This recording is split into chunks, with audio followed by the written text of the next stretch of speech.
والصلاة والسلام على سيد الرسل وخاتم الأنبياء وعلى آله المجتبى وأصحابه الأتقياء. ونشهد أن سيدنا وسندنا وحبيبنا وشفيعنا ومرشدنا ومولانا محمدا عبده ورسوله صلى الله تعالى عليه وعلى آله وأصحابه وأحبابه وأزواجه وذرياته وأهل بيته أجمعين وسلم تسليما كثيرا أما بعد فأعوذ بالله من الشيطان الرجيم. بسم الله الرحمن الرحيم. حاميم والكتاب المبين إنا أنزلناه في ليلة مباركة إنا كنا منذرين فيها يفرق كل أمر حكيم.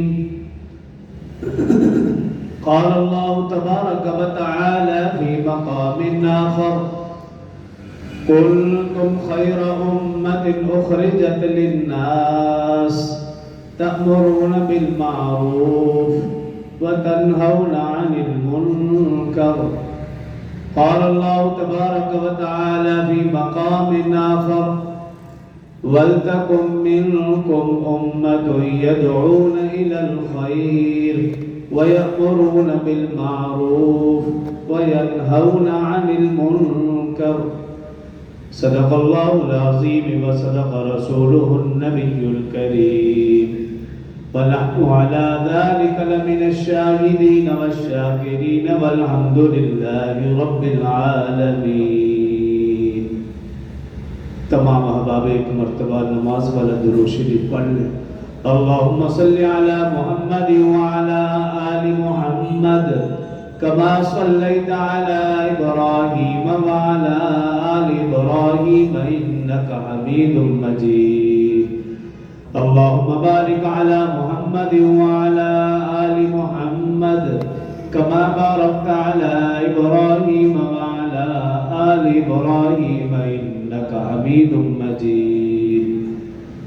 رب اشرح لي صدري ويسر لي أمري واحلل عقدة من لساني يفقهوا قولي.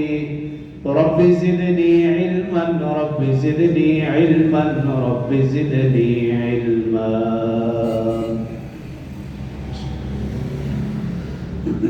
میرے انتہائی واجب احترام برادران اسلام، دوستوں، بزرگوں، بھائیوں، اسلامی مہینوں کے اعتبار سے یہ شعبان المعظم کا مہینہ اور یہ عبادت اور مغفرت والا مہینہ،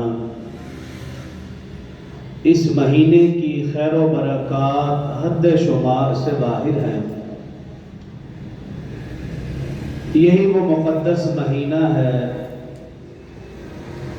کہ جس میں گناہگار اپنے دامن عمل کو سعادت و مغفرت اور رحمت خداوندی کے لال و جواہر سے بھر سکتے ہیں.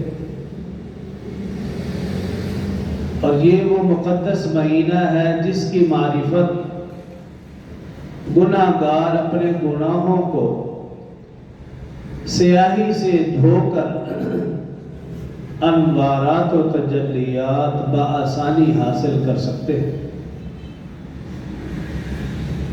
اسی مناسبت سے گزشتہ جمعہ ماہ شعبان کی فضیلت، رسول اللہ صلی اللہ علیہ وسلم، صحابہ اور اہل بیت کا معمول اور ہمارے لیے اس میں رہنمائی، اس حوالے سے چند گزارشات عرض کی تھی.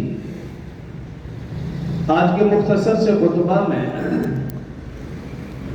جس رات کی بدولت اس مہینے کو فضیلت ملی یعنی شب برات، اس حوالے سے چند گزارشات عرض کروں گا کہ اس رات کی فضیلت کیا ہے، اور اس رات کے حوالے سے رسول اللہ صلی اللہ علیہ وسلم، صحابہ کرام اور اہل بیت اعظام کا معمول کیا رہا، اور ہمارے لیے اس رات کے حوالے سے کیا رہنمائی ہے، کون سے اعمال ہم کر سکتے ہیں، اور کن بدعات، رسومات، خرافات سے ہمارے لیے بچنا ضروری ہے۔